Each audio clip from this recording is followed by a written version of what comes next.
Good morning MCL. नमस्कार दोस्तों, मैं आपका होस्ट दिग्विजयजीत बहादुर पटेल आप सभी का स्वागत करता हूं आज के इस webinar revolution to make India great again episode number 117 में। दोस्तों, उम्मीद करता हूं आप सभी स्वस्थ और मस्त हैं।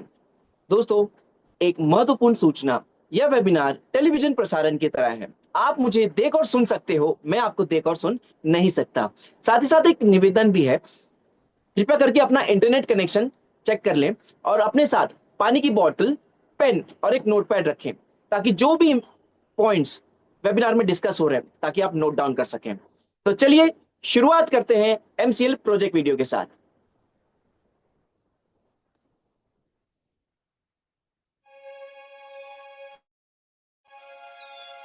प्रकृति हमारे जीवन का मूल है। जैसे वन्य जीव, पेड़ पौधे, जल, भूमि, वायु, मानव, ये सब पर्यावरण का एक भाग है। वैसे ही मैं भी पर्यावरण का एक हिस्सा हूं। कुदरत के वरदान से बना हुआ एक मानवीय आविष्कार हूं। मैं एम कोल हूं, जो पर्यावरण का समतोल बनाए रखने में मदद करता है। एक कोयला पर्यावरण का समतोल कैसे बना सकता है? कोयला स्वास्थ्य समस्याएं पैदा करता है। कोयला वायु प्रदूषण का कारण बनता है। कोयला प्राकृतिक आवास को नष्ट करता है। फिर कोयला समतोल कैसे बनाएगा? आपके इस सवाल का जवाब मेरे निर्माण के सफर में छुपा हुआ है।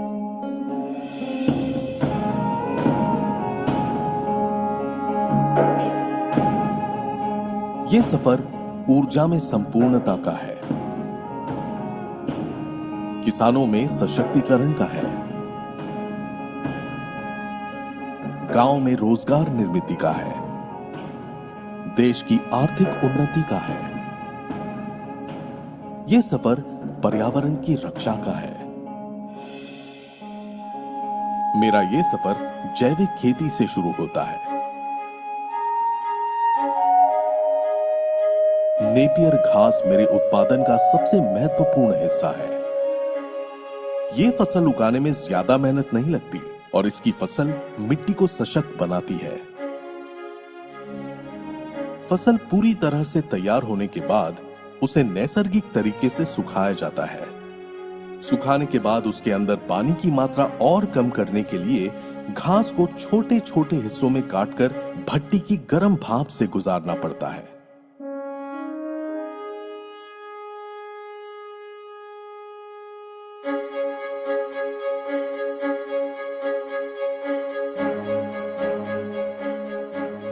भट्टी में किसी भी तरह के ईंधन और लकड़ी का इस्तेमाल नहीं होता।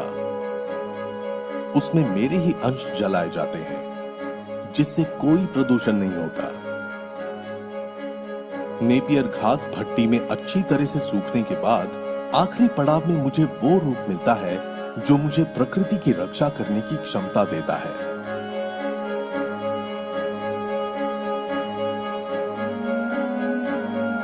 मैं अपने आप पर गर्व महसूस करता हूं कि मैं एक सामान्य कोयला और लकड़ी से बेहतर जलकर कम से कम राख उत्पन्न करता हूं, जिससे मैं पर्यावरण को प्रदूषण और मानव शरीर को हानिकारक बीमारियों से दूर रखता हूं। हाल ही में आईपीसीसी ने मानवता के लिए कोड रेड की घोषणा की है और इस चेतावनी को नजरअंदाज करना हमारी भूल होगी। प्रकृति की सुरक्षा और संरक्षण का साथ देना हमारी जिम्मेदारी है और इसी के लिए मेरा जन्म हुआ है। चलिए अपने आने वाली पीढ़ी के लिए कुछ बेहतर करते हैं। एम कोल का इस्तेमाल करके उन्नति की ओर एक कदम बढ़ाते हैं।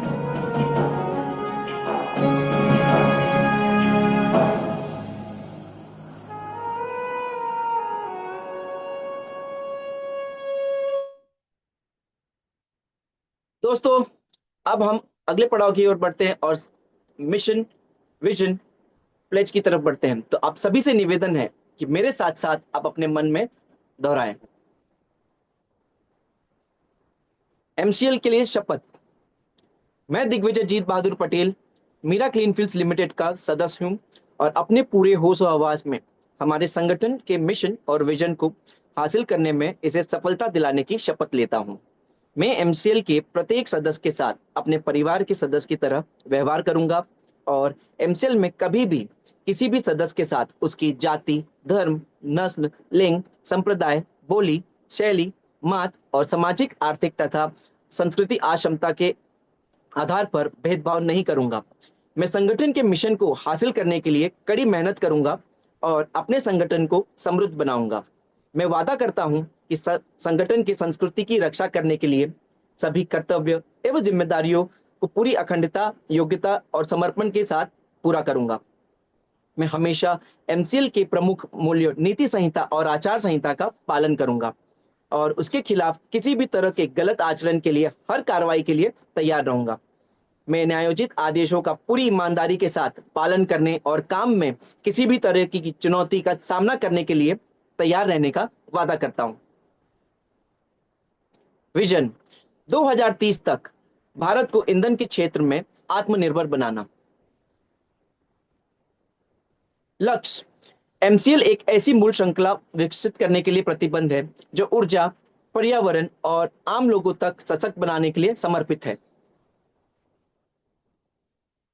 बुनियादी मूल्य, नवाचार, कुछ नया करना है तो पुराने तौर तरीके से काम करना बंद करें। पर्यावरणवाद, अगर पर्यावरणवाद के हित में सोचना कोई सिद्धांत है तो इससे बेहतर सिद्धांत कोई दूसरा नहीं हो सकता। देशभक्ति, यह केवल भावना की बात नहीं बल्कि देशवासियों की सेवा करने की योग्यता की बात है। नैतिक आचार संहिता, निष्ठा, हम अपने व्यवसायों में निष्पक्ष, ईमानदार, पारदर्शी रहेंगे और हम केवल सही काम करेंगे भले ही कोई भी आसपास ना हो। जिम्मेदारी, हमें जो काम सौंपा गया है उसके लिए हम 100% उत्तरदायी होंगे। साथ ही हम अपने ग्राहक, कर्मचारी, सदस्य, पूर्तिकार और समुदाय सहित सभी हितधारकों के प्रति उत्तरदायी होंगे। अनुराग, हम हर कार्य को मन लगाकर पूरे ध्यान के साथ करेंगे ताकि हमारे उत्पादन, हमारे नवीनीकरण, हमारे परिचालन और व्यवसाय के काम में सबसे ऊंचा मानदंड और गुणवत्ता का पालन हो सके।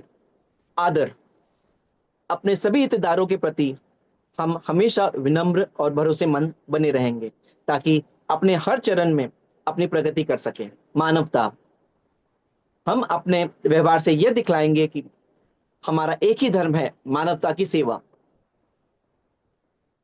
आचार संहिता, हमारे एमसीएल के मिशन को हासिल करने के लिए एमसीएल से जुड़े हर व्यक्ति को आजीवन इस आचार संहिता का पालन और प्रचार करना चाहिए। गोपनीयता अनुरक्षण, एमसीएल आपको बहुमूल्य जानकारी सिखाती है और बांटती है। उस गोपनीय जानकारियों को अपने परिवार के सदस्यों और करीबी दोस्तों सहित किसी भी व्यक्ति को नहीं बताना चाहिए। आपको जो डिजाइन, ड्राइंग और दस्तावेज बताए और दिए गए हैं उन्हें किसी भी व्यक्ति के साथ बांटने के लिए ईमेल ना करें और ना ही इसकी फोटोकॉपी तैयार करें। जितना जल्दी हो सके घमंड करना छोड़ दें। हमेशा शांत, विनम्र और सभ्य बने रहें। आलोचना, बुराई और परिवाद करना बंद करें। एमसीएल समुदाय में किसी भी व्यक्ति के बारे में बुरी बातें ना करें। एमसीएल के हितधारकों के बीच हर तरह की आर्थिक व्यवहार को लेकर हमेशा पारदर्शी बने रहें। याद रखें कि हमेशा धनराशि आपके द्वारा किए गए कष्ट की प्रतिफल होगी। किसी भी प्रकार के प्रतिस्पर्धी कारोबार, एमएलएम, धर्म या राजनीति को बढ़ावा देने वाली बातों की हमारे समुदाय में बिल्कुल भी अनुमति नहीं है। समय निष्ठा सफलता की कुंजी है। एमसीएल समुदाय द्वारा बुलाई गई हर बैठक के लिए सभी को समय पर उपस्थित रहना चाहिए। ज्येष्ठ और वरिष्ठ जनों के लिए आज्ञाकारी रहें। समुदाय के साथी, सदस्यों, कनिष्ठ और महिलाओं की सुरक्षा करें। आपके साथ हर व्यक्ति को सुरक्षित महसूस होना चाहिए। वास्तविक, निष्ठावान और प्रशंसा करें। हमेशा अपने आसपास के लोगों को उनके सकारात्मक गुणों की आलोचना के माध्यम से प्रेरित करें और उन गुणों के बारे में सार्वजनिक रूप से प्रचार करें। समुदाय के साथी सदस्यों पर नजर रखें। यदि कोई सदस्य नियमों का उल्लंघन करता हुआ नजर आता है तो कृपया करके इसे लिखित रूप से प्रशासन की जानकारी में लाने से ना हिचकिचाएं। उल्लंघन करने वालों को सख्ती से दंडित, निलंबित, निष्कासित किया जाएगा।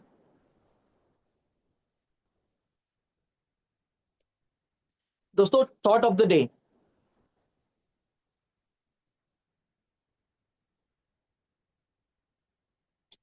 अपने हौसले को बुलंद कर, मंजिल तेरे बहुत करीब है, बस आगे बढ़ता जा, ये मंजिल ही तेरा नसीब है।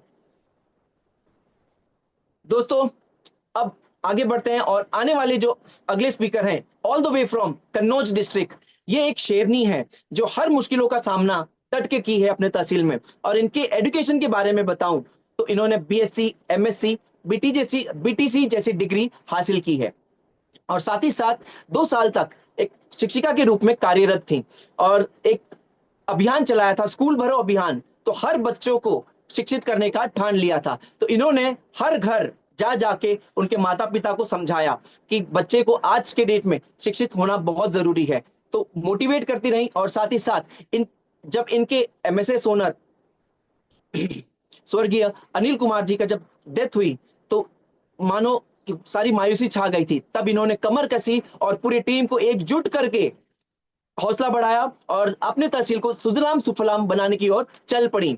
तो let's welcome all the way from Tirwa tehsil, Uttar Pradesh, Nari Shakti and daughter of MCL, Mrs Sanjana Kushwaha. Over to you ma'am. Thank you sir. धन्यवाद सर। धन्यवाद दिग्विजय दिग्विजय सर इस मंच पर आमंत्रित करने के लिए। चलो अब बात करते हैं स्टोरी ऑफ द डे के बारे में। दोस्तों, आज जो मैं कहानी बताने जा रही हूँ ये सिर्फ कहानी नहीं, हम सबकी प्रेरणा है। आज हम बात करने जा रहे हैं भारतीय महिला क्रिकेट टीम प्रीतिका रावल जी के बारे में, जो आपके इनका जन्म 1 सितंबर सन 2000 दिल्ली में हुआ। इन्होंने साइकोलॉजी मनोविज्ञान से स्नातक किया। अपने पिता के प्रोत्साहन से क्रिकेट करियर की शुरुआत की और क्रिकेट के लिए मॉडर्न स्कूल में दाखिला लिया। इन्होंने क्रिकेट की शुरुआत 10 साल की उम्र में ही कर दी थी। शुरुआती कोच इनके श्रवण कुमार जी थे। इन्होंने 3 अर्धशतक लगाने सहित शानदार प्रदर्शन किया, जिसके लिए प्रतिका रावल जी को प्लेयर ऑफ द सीरीज चुना गया। प्रतिका रावल जी यहीं नहीं रुकी, इनका संघर्ष बहुत रहा है। इनकी कहानी और आगे बताते हैं। प्रतिका रावल का मुख्य संघर्ष चोट लगना और विश्व की कप विजेता का पदक ना मिलना, जबकि वह टूर्नामेंट में एक महत्वपूर्ण खिलाड़ी थी। लेकिन फिर भी वह नहीं रुकी। भारतीय महिला क्रिकेट टीम ने रविवार 2 नवंबर को नवी मुंबई के डी पाटिल स्टेडियम में साउथ अफ्रीका को हराकर पहली बार विश्व कप की ट्रॉफी उठाई। हर एक भारतीय टीम के लिए एक ऐतिहासिक क्षण था। ऐसे में इंजर्ड होकर सेमीफाइनल से पहले टूर्नामेंट से बाहर होने वाली सलामी बल्लेबाज प्रतिका रावल भी कहाँ पीछे रहने वाली थी। वह व्हील चेयर पर ही स्टेडियम में पहुंची। जैसे ही टीम जश्न में डूबी, ना टीम रावल को भूली, ना ही बल्लेबाज अपनी टीम को। वह बैसाखियों के सहारे जश्न में शामिल होते हुए समूह के साथ नजर आई। प्रतिका जी फाइनल में नहीं खेली, लेकिन उनकी उपस्थिति और योगदान कम नहीं था।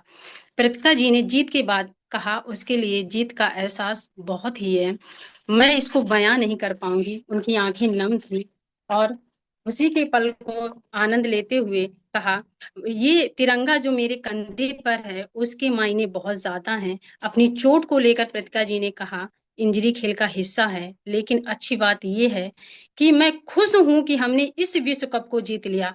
प्रतिका जी ने कहा, मैं खुश हूं मैंने इस विश्व कप को जीत लिया। ये कहानी हमें यह सिखाती है कि हम किसी भी स्थिति में हों पर हार नहीं माननी चाहिए। प्रतिका जी व्हील चेयर पर होने के बाद भी स्टेडियम में पहुंची। ये कहानी इतनी। अब आगे बढ़ते हैं हम। ऐसे ही एमसेल ने इतना स्ट्रगल करने के बाद एमसेल अपना परचम लहराने जा रहा है। आप सभी ने एमसीएल का साथ दिया, इसलिए मैं आप सभी का धन्यवाद करती हूँ। अब आगे बढ़ते हैं और अगले को स्पीकर को बुलाते हैं, जो तहसील उमझा गुजरात से हैं, जिन्होंने bachelor of engineering in production engineering with gold medalist हैं और यंगेस्ट इन एमसीएल के पर्सन हैं। अब मैं इनवाइट करती हूँ अपने मिस्टर किशन पटेल सर को। Over to you sir. Thank you sir.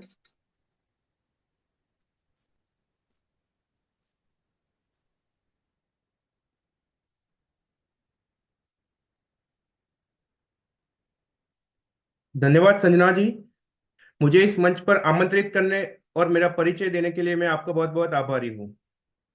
चलिए दोस्तों, आगे बढ़ते हैं आज के प्रेजेंटेशन के साथ। आज का हमारा टॉपिक है एयर पॉल्यूशन इन भारत। तो आज हमको समझना है कि ये कैसे जनरेट होता है, उसको कैसे प्रिवेंट कर सकते हैं, और आगे इसका क्या क्या रेगुलेशन गवर्नमेंट की साइड से और अलग अलग यूएन की साइड से क्या क्या रेगुलेशन है। What is air pollution? Air pollution कैसे होता है? तो जैसे कि हार्मफुल जो गैसेस है, स्मोक है, पार्टिकल्स है, वो सभी जो हवा में मिश्रित होने के बाद जो हवा प्रदूषित होती है, इसकी वजह से जो हमारी ह्यूमन हेल्थ, पशु जीवन, एनवायरनमेंट और आगे जाके हमारी इकोनॉमी को भी लॉस होता है। तो इसके मोटे मोटे दो सोर्स है, जो नेचुरल सोर्स है और एक है ह्यूमन एक्टिविटी। तो आगे हम जानेंगे कि क्या इसके नेचुरल सोर्स है जो हवा को प्रदूषित करते हैं। तो एक है जो वॉल्केनिक इरप्शन, जिससे रिलीज होती है एस और गैसेस। बाकी जो है हम सब जानते हैं वाइल्ड फायर, जो ऑस्ट्रेलिया में विंटर में होने वाली जो वाइल्ड फायर है, जिसकी वजह से स्मोक एंड पर्टिकुलर मैटर जो हवा में जाते हैं, और आंधी तूफान जिसकी वजह से सॉइल एंड अदर पार्टिकल भी हवा में मिक्स होते हैं। बाकी जो दलदलों में होने वाले जो कार्बनिक पदार्थों का विघटन, जिसकी वजह से मिट्टी से निकलने वाली मीथेन गैस, और जो सी स्प्रे, जैसे इसमें इससे एयर में सॉल्ट मिक्स होता है। और इसी के साथ एक जो एक्टिविटी हम हमारे द्वारा जो मैन मेड किया जाता है, जो हम सब जानते हैं, जैसे इंडस्ट्रियल एक्टिविटी जो हमारी, और जो हमारे फॉसिल फ्यूल जो हम यूज कर रहे हैं अभी ट्रांसपोर्टेशन में, हाउस होल्ड में, और जो पावर प्लांट में जो आज हम कोल यूज कर रहे हैं, उसकी वजह से जो होने वाली वातावरण में मिक्स होने वाले जो sulphur dioxide, carbon dioxide, nitrogen dioxide, और जो हम वेस्ट जो आज हम जलाते हैं, एग्रीकल्चर वेस्ट, जो कि बरेली जो पंजाब में जलाई जाती है, जिसकी वजह से भी काफी मात्रा में एयर पोल्यूशन होता है। और इसकी वजह से इसकी सीधी इफेक्ट पहले तो हमारे हेल्थ पर होती है, जैसे कि cardiovascular disease, neurological damage, coughing, eye irritation, asthma, heart attack, stroke, COPD जैसी काफी बीमारी से हमें फेस करना पड़ता है। और हमारी जो वल्नरेबल पॉपुलेशन है, जैसे हमारे चिल्ड्रंस, एल्डर पीपल, जो हमारे बुजुर्ग है, प्रेग्नेंट वुमन है, उनको ये काफी हद तक अफेक्ट करता है। तो इसको जो ये जो लॉस है वो एनवायरमेंटल एनवायरमेंट को और आगे जाके इकोनॉमी को भी लॉस करता है। तो ये कैसे होता है? जैसे कि हमारी हेल्थ को तो सीधा इफेक्ट करता ही है। बाकी ये एनवायरनमेंट को, जैसे एसिड रेन होने की वजह से जो हमारी फसल जो उसकी यील्ड कम होती है, और आगे जाके अगर कम मौसमी बारिश होती है, तो इसकी वजह से पूरी फसल लॉस होती है। तो अगर जो हमारी किसान की फसल लॉस होती है, तो आगे हमारी ये सीधी इकोनॉमी लॉस होती है, और इसकी वजह से सीधी इफेक्ट हमारी जीडीपी पर आती है। तो ये पूरी साइकिल चलती रहती है। जैसे कि ये एयर पॉल्यूशन से हेल्थ को तो डैमेज करता ही है, एनवायरनमेंट को भी खराब करता है, और इसके साथ हमारी इकोनॉमी को भी लॉस होता है। तो हम इसको जानेंगे कि ये एयर पॉल्यूशन जो होता है, इसको मेजर करने के भी अलग अलग तरीके हैं। जैसे एयर पॉल्यूशन मीटर आता है, रिमोट सेंसिंग, और गैस क्रोमेटोग्राफी, स्पेक्ट्रोमीट्री, फोटोमेट्री जैसे अलग अलग तरीके से एयर क्वालिटी को हम मेजर कर सकते हैं। और गवर्नमेंट के द्वारा एक एयर क्वालिटी इंडेक्स निकाला जाता है, जैसे कि ये सिंपल 6 कलर कोड में रहता है। इसमें 0 से 50 जो ग्रीन पट्टी है, इसमें वो सेफ है, जो इसमें सिटी दिखाई देती है। और 400 से 500 में जो नंबर आता है, वो डेंजर में आता है। इससे हमें ये पता चलता है कि जिसकी हवा का स्तर और स्वास्थ्य हमारी जो स्वास्थ्य के कितना अफेक्ट करेगा, इसके हिसाब से हम हमारी पर्सनल लाइफ में और आगे गवर्नमेंट को भी पता चलता है कि अच्छी एयर के लिए हमें क्या क्या नई पॉलिसी और एक्ट बनाने चाहिए। तो ये एयर क्वालिटी इंडेक्स इसके लिए बहुत यूजफुल है। मतलब ये एक आसान और सरल तरीका है जो हमें दिखाता है कि ये एयर क्वालिटी कैसी है और आगे हमें क्या क्या इसके प्रिकॉशन करने चाहिए। तो जैसे कि एयर क्वालिटी की इतनी हालत खराब है, जो हमें कल भी न्यूज़ में आया कि दिल्ली में श्वास लेने के लायक नहीं रही है और इतनी जहरीली गैस बन चुकी है। और एक अभी करंट में था कि बहरीनिहात सिटी जो है, जो वर्ल्ड की मोस्ट पॉल्यूटेड सिटी बन गई है, जो आसाम और मेघालय की बॉर्डर पे है। और हम सब जानते हैं कि दिल्ली तो वर्ल्ड की मोस्ट पॉल्यूटेड कैपिटल तो है ही। तो हमें ये समझना चाहिए, इसकी गंभीरता जाननी चाहिए और जो भी हो सके इतना हमारे इंडिविजुअल लेवल पे उसको प्रिकॉशन और प्रिवेंशन के लिए काम करना चाहिए। जैसे कि हमें जितना हो सके इतना ड्राइवलेस और साइकिल करके ही काम पे अगर जा सके तो जाना चाहिए और पब्लिक ट्रांसपोर्ट का यूज करना चाहिए। ये हम नहीं कर रहे, लेकिन जितना हो सके उसको सीरियसली लेके करना चाहिए। और आगे जाके जो भी हमारे व्हीकल्स है उसको BS6 स्टैंडर्ड पे हम ले, ऐसा हमें रखना चाहिए। और वेस्ट को मैनेजमेंट करना चाहिए, जिसका हमारा जो भी घर से निकलने वाला वेस्ट है उसको जितना हो सके इतना रीयूज और रिसाइकल करना चाहिए। और जो भी हमारे कचरा निकलता है उसको हम डिकम्पोस्ट करें, जलाए नहीं, इसका ख्याल रखना चाहिए। बाकी एक है जो कम्युनिटी और इंडस्ट्रियल लेवल पर भी इसका प्रिवेंशन करना चाहिए। जैसे कि जितना हो सके इतना कम्युनिटी लेवल पर हमें प्लांट को रखना चाहिए। कल ही एक मीटिंग में मैंने सुना, मेरे को अच्छे से याद नहीं है कौन से रिपोर्ट में ये था, लेकिन एक जो रिपोर्ट है इसमें बताया है कि हर हर पर पर्सन को अगर जीना है तो उसके पूरी लाइफ में एक व्यक्ति को 1200 ट्री चाहिए। मतलब 1200 उसको वृक्ष चाहिए जीने के लिए। अभी अलग अलग कंट्री में अलग अलग रेशियो है। जैसे कनाडा में पर पर्सन के लिए 10,000 वृक्ष है, लेकिन चाइना में 130 है। और हमारे इंडिया में की बात करें तो पर पर्सन 26 वृक्ष ही है। तो हमें सोचना चाहिए कि पर पर्सन को अगर जीना है तो 1200 ट्री पर व्यक्ति को चाहिए। तो ये कितना रेशियो, इसका मार्जिन कितना कम है। तो हम हमें लगता है कि काफी ट्री लग रहे हैं, मेरे एक ट्री से क्या होगा। लेकिन अगर हम सुबह से लेके शाम तक अगर 10 ट्री भी लगाए तो भी ये कम है। तो इसकी सीरियसनेस हमें समझनी चाहिए। और आगे हमें जो भी हम इंडस्ट्रियल लेवल पर जो रिन्यूएबल एनर्जी पे फोकस करना चाहिए।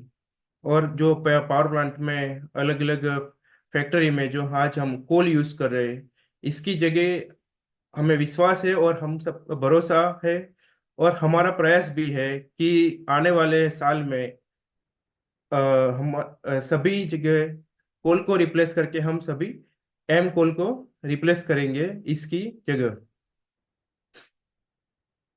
एयर पोल्यूशन को प्रिवेंट करने के लिए गवर्नमेंट की भी एक्ट है। जैसे 1981 में गवर्नमेंट की तरफ से air prevention and control of pollution act बनाया गया था, जिसको अमेंड किया गया 1987 में। और इसका मेन पर्पस है जो एयर की क्वालिटी को मॉनिटर करना, इसको प्रिवेंट करना, इतना हो सके इतना इसकी बेहतर बनाना। इसके अंदर में दो बॉडी आती है, सेंट्रल पॉल्यूशन कंट्रोल बोर्ड जो सेंट्रल लेवल से काम देखती है, और जो है स्टेट पॉल्यूशन कंट्रोल बोर्ड जो स्टेट लेवल से मॉनिटर होता है।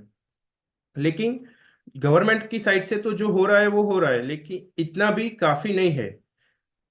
तो हमें इससे ज्यादा क्या कर सकते हैं, तो ये MCL के प्लेटफॉर्म से हम सभी लोगों को अवेयर कर सकते हैं, सभी लोगों को इसके बारे में जितना हो सके इतना कॉन्शियस बना सकते हैं। और हमें एक चीज हमेशा दिमाग में रखना है कि जो भी हम ये सोशल एक्टिविटी हमारे गांव में हमारे तहसील में कर रहे हैं, वो सभी एक सिर्फ सोशल एक्टिविटी नहीं है, क्योंकि श्याम सर ने हमारे लिए इतना बिजनेस मॉडल बनाया है अच्छा, कि जो हमारी सोशल एक्टिविटी भी और जो भी हम ये राष्ट्र के हित में काम करते हैं वो ही हमारा बाय डिफॉल्ट बिजनेस है। तो इसके लिए हम श्याम सर का भी धन्यवाद करेंगे, क्योंकि ऐसा जो बिजनेस मॉडल उन्होंने बनाया है, जो आगे यूएनओ का भी गोल है, एसडीजी गोल, जो सस्टेनेबल गोल हम श्याम सर के से सुनते आ रहे हैं, इसमें नंबर 7, 8, 9, 11, 12 और 15 ये सभी फोकस करते हैं कि quality of life, environment conservation और सस्टेनेबल फ्यूल को कैसे ज्यादा से ज्यादा उसको पर बार रखा जाए और इसको यूज कर सके हम। तो ये क्वालिटी ऑफ लाइफ के बारे में और रिन्यूएबल एनर्जी के पे फोकस करने वाले जो सभी गोल है, वो सभी हम 5E मिशन जो हमारे श्याम सर ने हमको दिया है, वो 5E मिशन से ये पूरा हम जो भी गोल्स है, जो हम भी जरूरत है, ये दुनिया को चाहिए, वो सब हम पूरा कर सकते हैं। तो इसके साथ ही मैं आज के प्रेजेंटेशन को यहाँ विराम देता हूँ, और मैं आप सभी साथियों का और एमसीएल मैनेजमेंट का इस मंच पर मुझे इस प्रस्तुति करने का अवसर देने के लिए बहुत बहुत आभारी हूँ। सेशन का अगला चरण, जिसका आप सब साथी बेहद इंतजार कर रहे हैं, उसी बेहद खास हस्ती को मैं आमंत्रित करने जा रहा हूँ। आओ स्वागत करते हैं एमसीएल के एमडी और सीईओ डॉक्टर श्याम गोलब सर का। आदरणीय श्याम सर, आपको अनुरोध है, आप अपना कीमती मार्गदर्शन हमें प्रदान करें। सर, अब यह मंच आपके स्वाधीन है। धन्यवाद सर।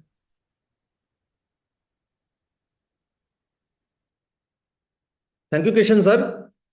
दोस्तों नमस्कार, मैं डॉक्टर श्याम गोलो फिर से एक बार आपका इस ट्रेनिंग सेशन में स्वागत करता हूं। मैं आशा करता हूं कि आप सभी लोग स्वस्थ हैं और आप अपने साथ अपने परिवार का, यानी घर का परिवार और एमसीएल परिवार दोनों का ख्याल रख रहे हैं। मैं ये भी उम्मीद करता हूं कि आप सभी लोग 1 घंटा बहुत अच्छी एक्सरसाइज कर रहे हो, अपने हार्ट अपने लंग को मजबूत कर रहे हो और अपनी इम्यूनिटी को बढ़ा रहे हो। तो चलिए शुरुआत करते हैं आज के इस सेशन के साथ। दोस्तों, हमने एक नए पर्व की शुरुआत की है और इस नए पर्व में हमें अपने आप को एक बिजनेस परिवार के रूप में स्थापित करना है। मेरा क्लीन फ्यूल्स लिमिटेड एक बिजनेस ऑर्गेनाइजेशन है जो सस्टेनेबिलिटी सेक्टर में काम करती है, जो सस्टेनेबल ईंधन, सस्टेनेबल फूड और सस्टेनेबल चीजें बनाती है और बेचती है। इनकी अपनी मैन्युफैक्चरिंग यूनिट्स है और इनकी अपनी मार्केटिंग की यंत्रणा है और इनका ये रिपोर्ट कार्ड है, इतना इनका टर्नओवर है और इतना इन्होंने प्रॉफिट किया है। तो एक अच्छे रिपोर्ट कार्ड के साथ, अच्छे अंकों के साथ हमें अपने आप को एक बिजनेस ऑर्गेनाइजेशन करके एस्टैब्लिश करना है। लेकिन उससे भी महत्वपूर्ण बात यह है कि इस साल हमें एक क्रांति की शुरुआत करनी है। क्रांति जो होगी इस दुनिया को बचाने के लिए, क्रांति जो होगी ये ग्लोबल वार्मिंग, क्लाइमेट चेंज का खतरा हमेशा हमेशा के लिए मिटाने के लिए, क्रांति जो होगी ये तेल आधारित अर्थव्यवस्था बंद करके कृषि आधारित अर्थव्यवस्था शुरू करने के लिए। दोस्तों, क्रांति ही करनी पड़ेगी। ऐसी परिस्थिति, ऐसी सिचुएशन आज हमारे सामने है। और क्रांति का मतलब यह नहीं है कि हमें जुलूस निकालने हैं, हमें मोर्चे निकालने हैं। क्रांति का मतलब यह है कि हमें बिजनेस ही करना है, लेकिन क्रांति की तरह करना है। कम से कम समय में ज्यादा से ज्यादा बिजनेस करना है। कम से कम समय में ज्यादा से ज्यादा ये तेल आधारित चीजों को रिप्लेस करना है कृषि आधारित चीजों के साथ।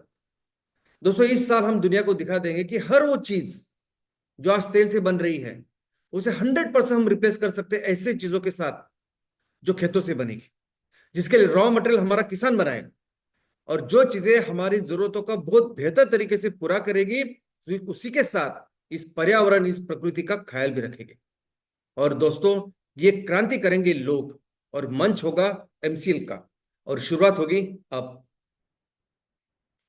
दोस्तों, फंडिंग का स्टेटस यह है कि फंडिंग का काम पूरा हो चुका है, ट्रांसफर ट्रांजैक्शन पूरा हो चुका है, पैसे हमारे पास आ चुके हैं, हमारे पास है।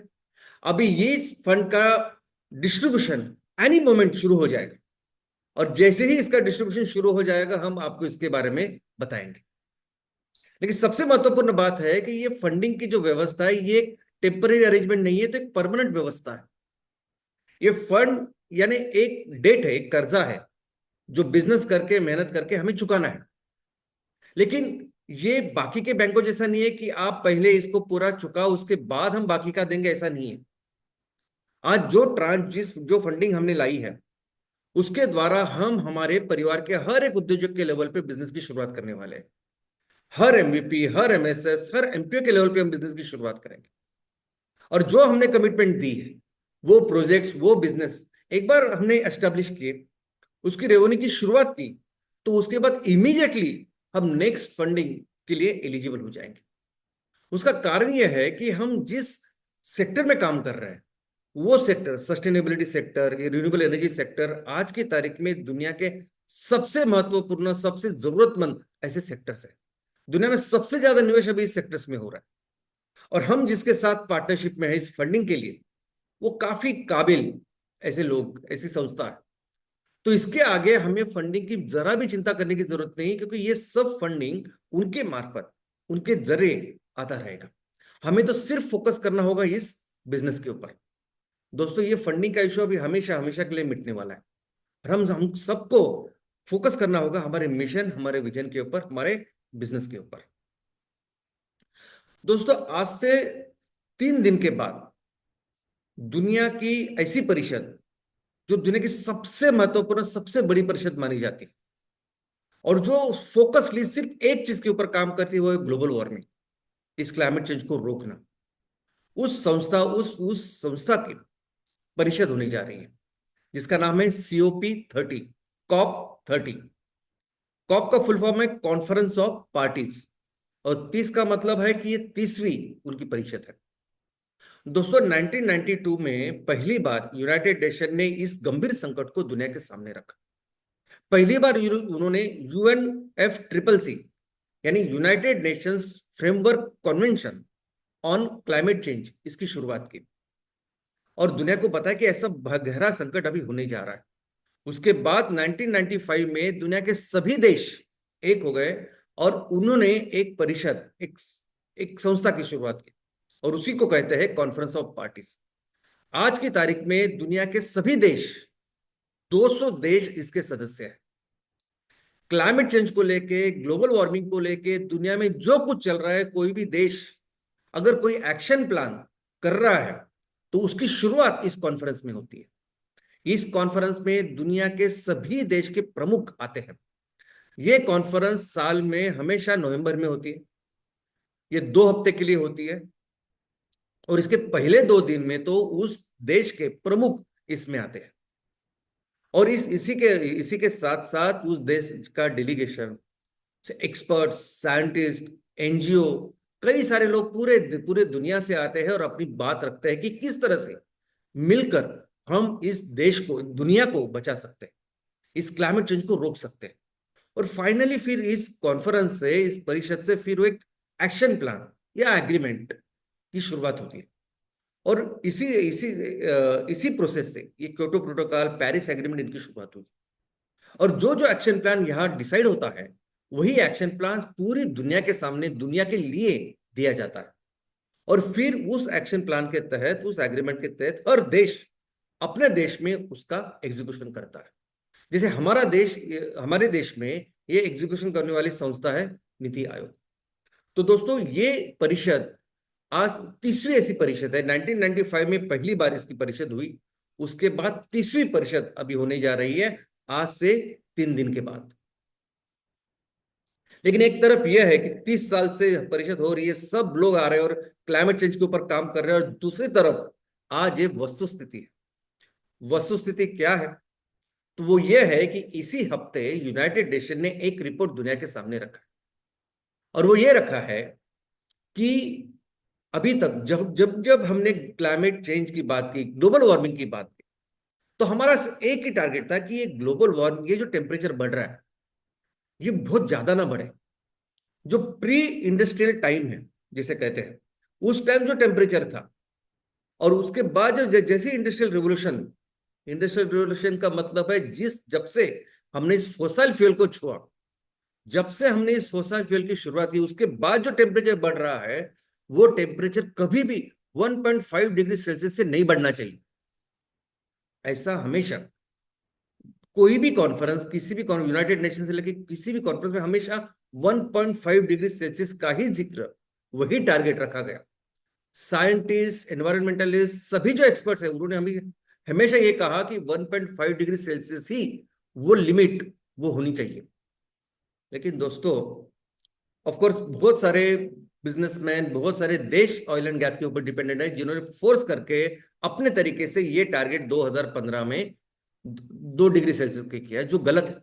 सब लोग बोलते हैं गलत है, लेकिन वस्तुस्थिति क्या है?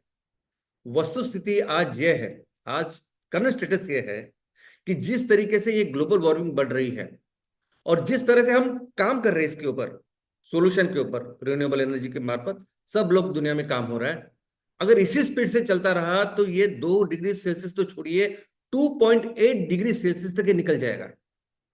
दोस्तों, आज की तारीख में हमारी परिस्थिति ये है कि पिछले ही साल 2024 में हमने ये 1.5 डिग्री सेल्सियस ऑलरेडी क्रॉस कर दिया है। सोचिए उसके बाद अभी जो कुछ हो रहा है हमारे आंखों के सामने है। सोचिए 2 डिग्री सेल्सियस में क्या होगा, और आने वाले दिनों में तो हम कल्पना भी नहीं कर सकते हैं। ऐसी रिपोर्ट यूनाइटेड नेशन ने दुनिया के सामने हो रखी है इसी हफ्ते। और ऐसे ही वो परिस्थिति में ये कॉप होने जा रही है, ये कॉन्फ्रेंस होने जा रही है। दोस्तों, ये जो कॉन्फ्रेंस है ये ब्राजील देश में बेलेम नाम का एक शहर है, वहां हो रही है। और इस बेलम नाम का शहर इसलिए हो रही है कि उसके पीछे कारण है कि ये जो शहर है, उस शहर से अमेजोन जंगल की शुरुआत होती है। ये वो शहर है जहां फिर अमेजोन नदी समुद्र को आके मिलती है। अभी यहाँ रखने का कारण यह है कि अमेजोन जो पूरा जंगल है वो दुनिया के लिए लंग्स माना जाता है। इतना बड़ा, इतना इंपॉर्टेंट पूरी दुनिया के लिए ये जंगल है, लेकिन उसको पूरी तरह से आज नष्ट किया जा रहा है। यानी 2022 में तो एक फिक्र थी, जो प्रॉपर रिपोर्ट दुनिया के सामने रखी गई, कि इस जंगल की इस तरह से हम हानि कर रहे हैं। यानी हर दिन 3000 फुटबॉल के जो स्टेडियम्स है, यानी फुटबॉल का जो पिच होता है, फुटबॉल के 3000 फुटबॉल स्टेडियम या मैदान जिसे कह सकते हैं, उतना जो एरिया बनेगा, हर दिन उतना एरिया डिस्ट्रक्शन हो रहा था उन दिनों। अभी वो रेट थोड़ा सा कम हुआ, लेकिन फिर भी अमेजोन का डिस्ट्रक्शन चालू है, जो पूरी दुनिया के लिए लंक। और दोस्तों, ऐसी परिस्थिति में यहां रखा इसलिए गया है कि हम इस बात को समझे कि ये कितना इंपॉर्टेंट है ये सब करना। लेकिन दोस्तों देखिए, आज 2025 में हम हैं, जब हमने 1.5 डिग्री की जो लिमिट अब तक पूरी दुनिया में चल रही थी उसको ऑलरेडी क्रॉस करके रख दिया है हमने। वो करने के बाद ये परिषद कितनी सीरियस होनी चाहिए, कितनी इंपॉर्टेंट होनी चाहिए, लेकिन ऐसा बिल्कुल होते हुए नहीं दिख रहा है। सबसे पहले मैं आपको बात बताऊं कि आज पूरी दुनिया में जिस एग्रीमेंट के तहत, जिस एक्शन प्लान के तहत पूरी दुनिया आज जो काम कर रही है, हर देश जो काम कर रहा है इस ग्लोबल वार्मिंग के लिए, वो है पेरिस एग्रीमेंट, जो 2015 में हुआ। 2015 में दुनिया के सभी 196 देशों ने उस टाइम सिग्नेचर किया था इस पेरिस एग्रीमेंट के ऊपर। और उसका टारगेट क्या रखा कि 2 डिग्री सेल्सियस, यानी 2 डिग्री सेल्सियस तो आउटर लिमिट है, 1.5 डिग्री सेल्सियस तक हम अपने इसका तापमान बढ़ने नहीं देंगे। 2 डिग्री सेल्सियस, जैसा मैंने कहा कि जो इन्फ्लुएंशियल लोग हैं उनकी वजह से, ये ऑयल एंड गैस लॉबी की वजह से वो 2.2 डिग्री सेल्सियस था, लेकिन 1 डिग्री सेल्सियस ही एक्चुअली रियल ऐसा टारगेट था, ऐसा लिमिट था। लेकिन हमने देखा कि उस 2015 को 10 साल नहीं, पिछले ही साल यानी 9 साल में ही हमने उसको अचीव किया। यानी हमने वो जो सीमा है उसको उसको उसको आगे निकल गए हम लोग। कुछ लोग ऐसा कहते हैं कि 1.6 डिग्री सेल्सियस अभी हमने अचीव किया है, जो बहुत ही ज्यादा खतरनाक। और यही वो लिमिट है ना। देखिए 2020-21 में पूरी दुनिया के सामने वो रिपोर्ट रखी गई थी कि हम सब लोग कोड रेड में हैं, बहुत ही भयंकर ऐसी इमरजेंसी में है। उसके ऊपर हमने ज्यादा ध्यान नहीं दिया। 2024 में जैसे ही हमने इसको क्रॉस किया, उसके बारे में क्या हुआ ये हम सब देख रहे हैं। 2024 के बाद जो जैसी घटनाक्रम शुरुआत हुई है, इस साल हम देख रहे हैं कि अभी भी बारिश नहीं रुक रही। और ये सिर्फ भारत की बात नहीं है, ये भारत से लेकर हमारे आजू बाजू के देश भी अगर देखेंगे आप, दूर जाने की जरूरत है, म्यांमार, श्रीलंका, पाकिस्तान की बात करेंगे तो आपको पता चलेगा कितनी बुरी संकट में हम हैं। और ऐसे जब हमने 1.5 डिग्री सेल्सियस को क्रॉस किया है, आगे बढ़ रहे हैं, ऐसे में क्या हो रहा है?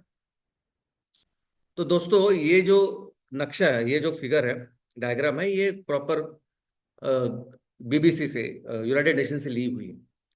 इसमें लिखा गया है कि अभी हमारे इस पूरी दुनिया को जलाने के लिए ये जो गैसेस या गर्म करने के लिए जो गैसेस तैयार होते हैं, वो कौन कितना कंट्रीब्यूट करता है? तो सबसे ज्यादा कार्बन डाइऑक्साइड एमिशन अगर कोई करता है तो वो है चीन।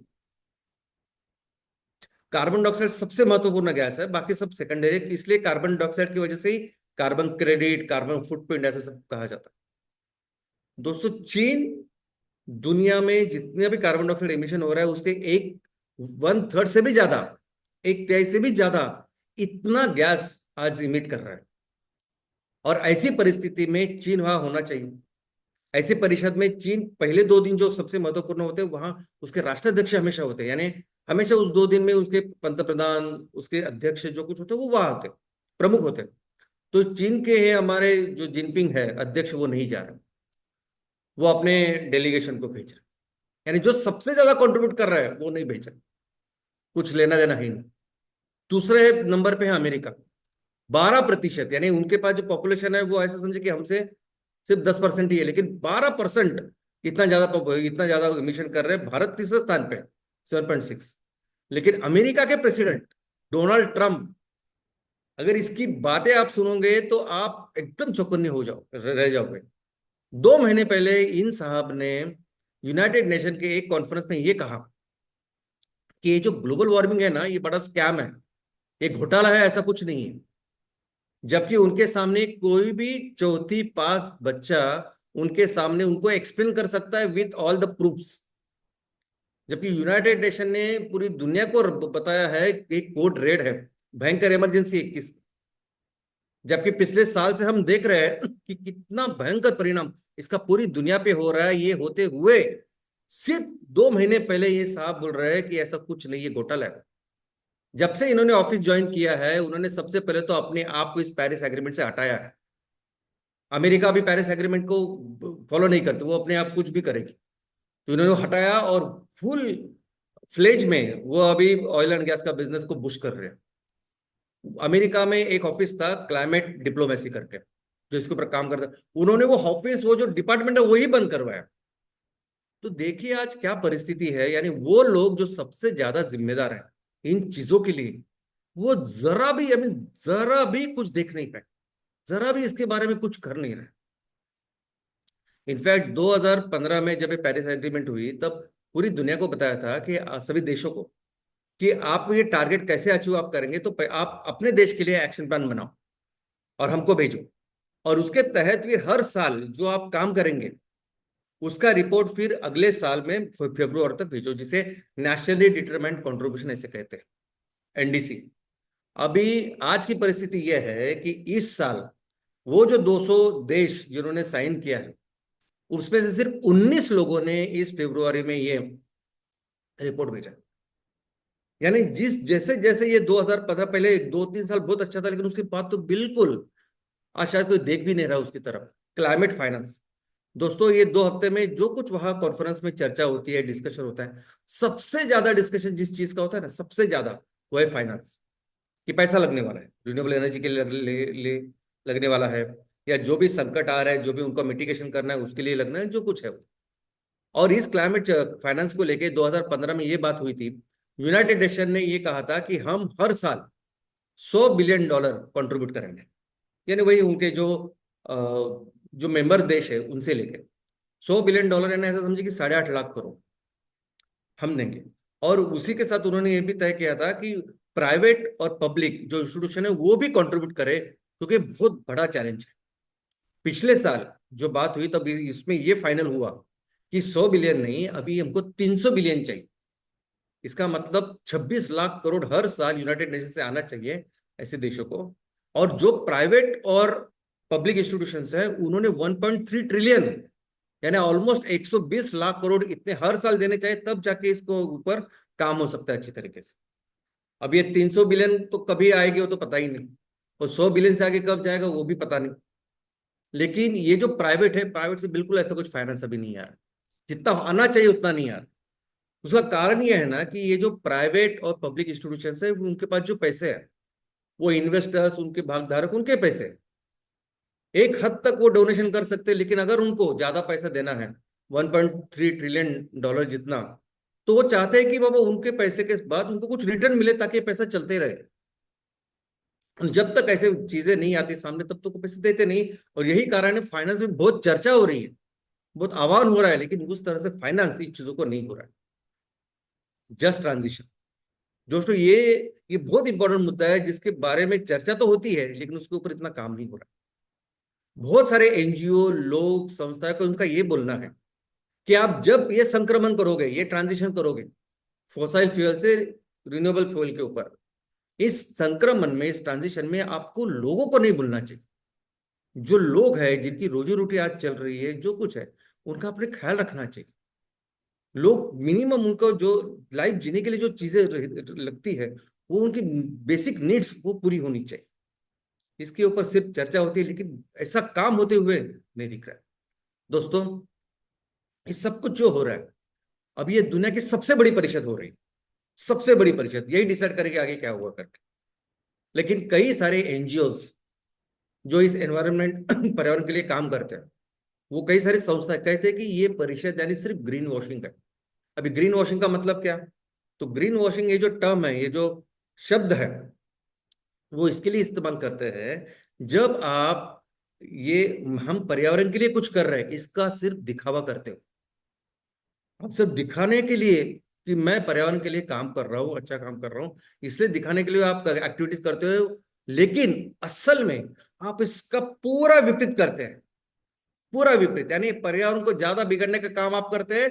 ऊपर से ऐसा आप दिखाते नहीं, नहीं हम लोग अच्छा काम करें, पर्यावरण को बचाने की कोशिश कर रहे हैं, और यही हो रहा है कॉप में, ऐसे लोगों का कहना है। और ये ऐसी एग्जाम्पल भी हमारे सामने है ना।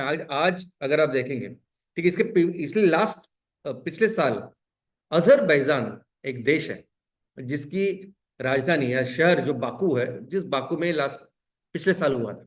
अभी ये पूरा देश, उनकी सबसे बड़ी इकोनॉमी जिस पे चलती है वो है ऑयल एंड गैस, यानी पूरी दुनिया को वो फॉसिल फ्यूल तैयार करके बेच रहे हैं, और उधर आप ग्लोबल वार्मिंग को रोकने के लिए, बचाने के लिए काम कर, उधर आपने वो परिषद किया, वो एक गलत था। इस बार भी अगर आप देखेंगे तो ब्राजील में तो ऐसी परिस्थिति है कि जिस शहर में इसका आयोजन किया गया है ना, वहां उतना लॉजिंग, उतनी फैसिलिटीज नहीं है रहने के लिए। यानी जो अभी ये भी रिपोर्ट है कि जो कमरा $11 पर डे पे था, वो $9,000 पर डे पे गया है। इतना महंगा सब कुछ हुआ है। तो ऐसी परिस्थिति में तो कई सारे गरीब देश है, वो अपने प्रतिनिधि भी भेज नहीं सकते।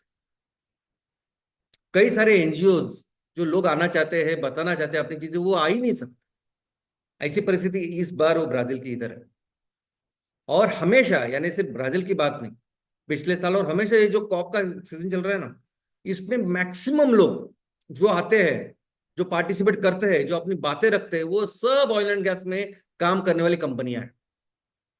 ऑयल एंड गैस में काम करने वाले वो कॉर्पोरेट्स, वो एग्जीक्यूटिव्स, वो सब आते हैं और सब जगह अपनी बात करते हैं। और यही कारण था कि 2015 में भी जो पेरिस एग्रीमेंट हुआ, वो 2 डिग्री सेल्सियस नहीं होना चाहिए, वो हमेशा 1.5 डिग्री सेल्सियस ही था। लेकिन आज भी ऐसे हो रहा है।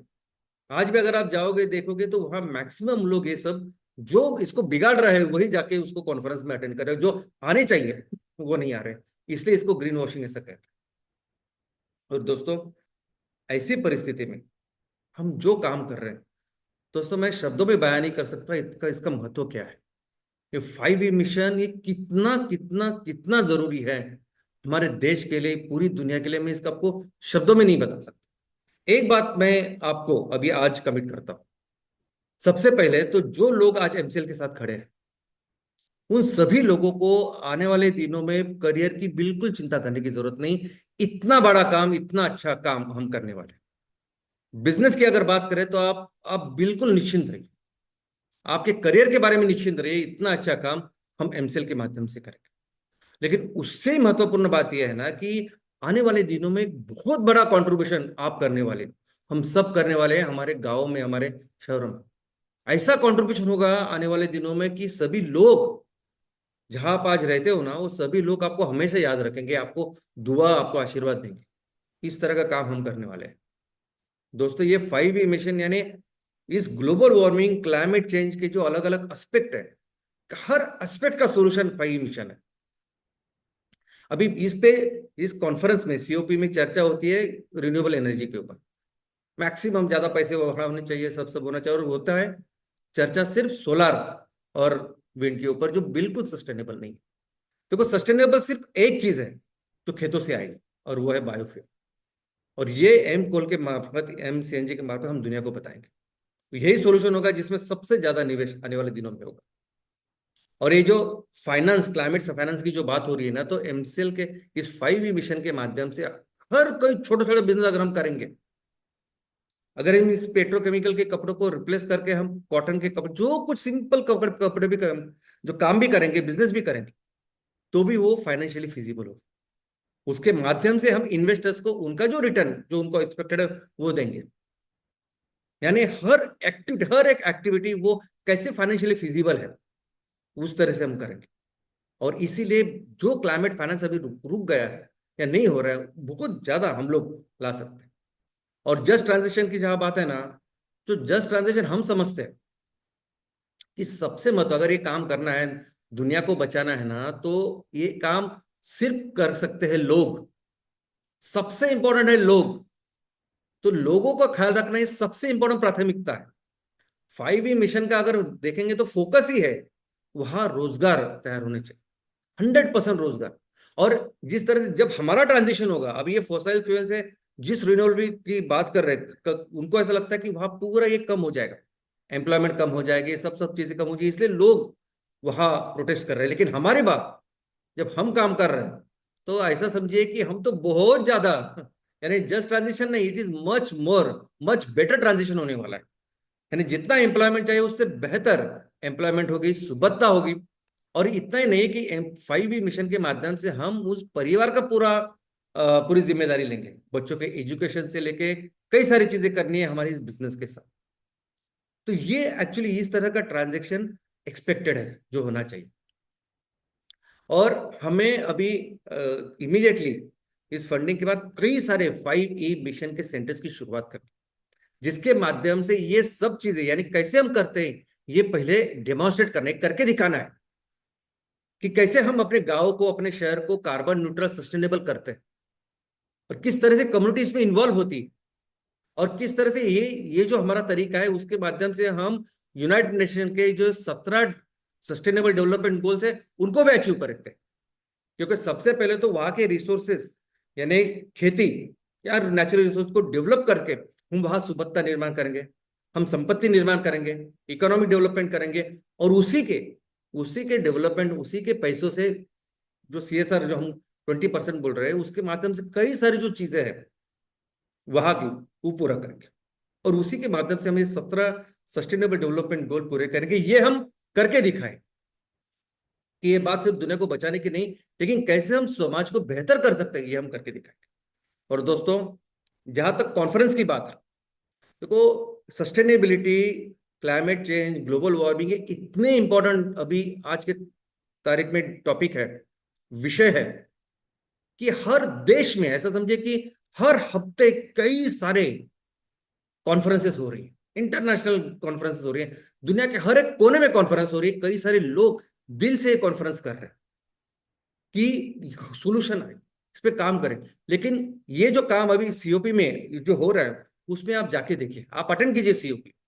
वैसे तो अभी अटेंड करने की भी जरूरत नहीं है। अभी ये जो कॉन्फ्रेंस होगा, ये कॉन्फ्रेंस की शुरुआत होगी इस सोमवार से, 10 तारीख से अगले हफ्ते शुक्रवार तक, यानी 21 तारीख तक ये कॉन्फ्रेंस है। इसमें जो कुछ डिस्कशन होगा ना, ये सब यूट्यूब या बाकी जगह पे अवेलेबल होगा, आप देखिए क्या डिस्कशन होता है, क्या डिस्कशन होता है, क्या वो बातें करते हैं और क्या हम कर रहे हैं, आपको पता चलेगा डिफरेंस क्या है। तो दोस्तों, हम भी एक कॉन्फ्रेंस करेंगे, हम एक कॉन्फ्रेंस करके हमारे ये सभी चीजें 5E मिशन के सेंटर शुरू होने के बाद, हमने सब चीजें करके दिखाने के बाद फिर हम कॉन्फ्रेंस करेंगे और दुनिया के सामने रखेंगे, कि ये सही तरीका है, ये तरीका है दुनिया को बचाने का, ये तरीका है ग्लोबल वार्मिंग से निपटने का, ये तरीका है लोगों के लिए काम करने का। और दोस्तों, कॉन्फ्रेंस कैसी होती है आपने देखी है। हम 10 अगस्त को जैसे बायोफ्यूल डे में कॉन्फ्रेंस करते थे, वो आपने देखी है।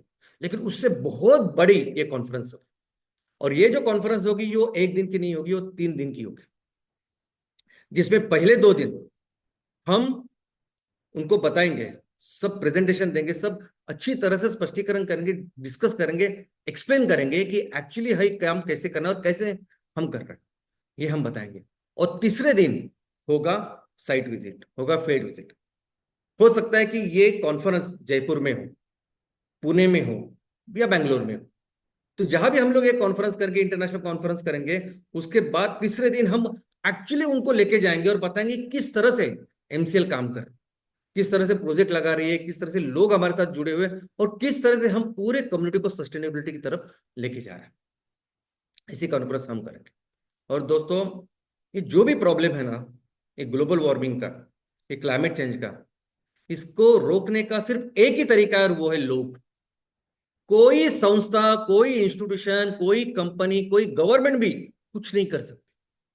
सिर्फ लोग है जो कर सकते हैं। एमसीएल भी कुछ नहीं कर सकता जब तक लोग हमारे साथ नहीं, जब लोगों के साथ हम नहीं है। तो हमारा सिर्फ एक ही फोकस है कि इस साल वो लोगों की जो मूवमेंट है उसकी शुरुआत करें। ऐसी मूवमेंट जो होगी इस दुनिया को बचाने के लिए, जो होगी ऑफकोर्स प्रॉफिट तैयार करने के लिए लोगों के लिए, और इस पूरी दुनिया को बेहतर करने के लिए। और उस मूवमेंट की शुरुआत इस साल हम करेंगे। और उसमें ये तेल आधारित अर्थव्यवस्था पूरी तरह से एलिमिनेट करके हम कृषि आधारित अर्थव्यवस्था में हमारे देश को, इस दुनिया को लेके जाएंगे। और इस प्रोसेस में हमारा देश फिर से दुनिया की नंबर वन अर्थव्यवस्था बनेगा, और फिर से हमारे देश को उस स्थान पे लेके जाएंगे जहां हमारा देश इस दुनिया का नेतृत्व करेगा। जय हिंद, जय MCL. Thank you doctor Shyam sir. अगर कठिन है, नामुमकिन है, ये सोच शिवाजी महाराज रखते तो शायद हम स्वराज्य क्या है ये हमारी नस्ल भूल जाती। वैसे ही अगर हम देखते हैं आज डे टू डे लाइफ में जो हम गुड्स और सर्विसेज यूटिलाइज कर रहे हैं, यानी जो वस्तुएं और सर्विसेज हम यूज कर रहे हैं, इसको अगर हम थोड़ी से डिटेलिंग में जाके देखें तो हमें ये समझ में आना चाहिए कि कौन सी हमारी खुद की स्वराज्य की यानी भारत देश की है और कौन सी इम्पोर्टेड हम यूटिलाइज कर रहे हैं। और भले ही दूसरे देश इसको बना रहे हैं, तो जो कोर है वो है एनर्जी। चाहे वो कोल रहे जो मैन्युफैक्चरिंग के लिए यूटिलाइज होता है, या वो कोई मेटल रहे जो सर्विसेज में यूटिलाइज होता है। और भारत देश जब काम करेगा तो वो कोर में जाएगा। यानी ये जो कोल है और ये जो सर्विसेज है, इनके बनाने के लिए जो एनर्जी लगती है वो 100% सस्टेनेबल भारत देश बनाएगा। और अगर दुनिया को कोई भी एनर्जी चाहिए होगी तो भारत देश के ही पास आएगा। इस तरीके से भारत देश फिर से दुनिया के सामने एग्जाम्पल रखेगा कि सस्टेनेबल इकोनॉमी क्या होती है। लेकिन ये जो जर्नी है ये इतनी आसान कभी नहीं रहेगी। कठिनाइयां तभी थी, आज भी और आगे भी अलग अलग प्रकार से आएगी। लेकिन ये सभी चीजों में जो इम्पोर्टेंट है वो हमारी एकजुटता, और ये सभी एकजुटते की वजह से हम ये कठिनाइयां पार करेंगे और एमसीएल को number 1 organisation in the world बनाएंगे। अभी इम्पोर्टेंट इसी के साथ में मैं बोलना चाहूंगी धन्यवाद संजना मैडम को, जिन्होंने हमें ये बताया कि कोई भी जीत बिना संघर्ष हासिल नहीं हो सकती, और संघर्ष जितना कठिन होता है जीत उतनी शानदार होती है। मैं धन्यवाद बोलना चाहूंगी किशन पटेल जी को, जिन्होंने हमें ये समझाया कि पूरी दुनिया में एक नेचुरल मशीन है जो एयर पोल्यूशन के लिए दिन रात काम करती है, जो CO2 अंदर लेते हैं और O2 बाहर छोड़ते हैं, उसका यही काम है, और वो है पेड़ यानी वृक्ष। एमसीएल आने वाले दिनों में कुछ ही महीनों में एक ऐसी अभियान शुरू करेंगी कि हर एक तालुका में हम मिनिमम 1 लाख पेड़ जो है वो लगाएंगे। इसके बाद में मैं बोलना चाहूंगी धन्यवाद दिग्विजय पटेल सर को, जो कि अपने एनर्जी की वजह से इस वेबिनार को हमेशा एक नेक्स्ट लेवल पे लेके जा सकते हैं। मैं धन्यवाद बोलना चाहूंगी हमारी एमसीएल बैक एंड टीम, जिनकी वजह से हम फ्रंट एंड ऑपरेशन जो है वो एग्जीक्यूट कर पाते हैं। और last but not the least, मैं धन्यवाद बोलना चाहूंगी एक ऐसे व्यक्ति को जो मैदान में भले ही अकेले खड़े हैं, लेकिन उनके साथ में अगर वो अकेले खड़े हैं तो उनकी जो जीत है वो इसके ऊपर डिपेंडेंट है कि उनकी टीम जो उनसे भी ज्यादा ताकत से उनके साथ में मैदान में खड़ी है। तो ऐसे ही वो सभी एमसीएल कोर टीम मेंबर्स को फिर से मैं एक बार शतशाह नमन करती हूँ। धन्यवाद।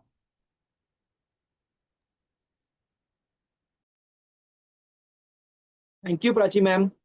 Thank you, Sanjana ma'am. Thank you, Kisan sir. And thank you very much, Dr. Sham sir. Thank you, consultant, senior consultant, MSS, MVP, channel partners, farmers, and all MCL backend team. दोस्तों, एक कविता के माध्यम से ये webinar को and करेंगे। भूख देखी है तिरस्कार करती आंखें, कदमों से चल चल कर रास्तों के नाम बदलते देखा है, अपने टूटे हुए स्वाभिमान के साथ खुद के काम को बदलते देखा है।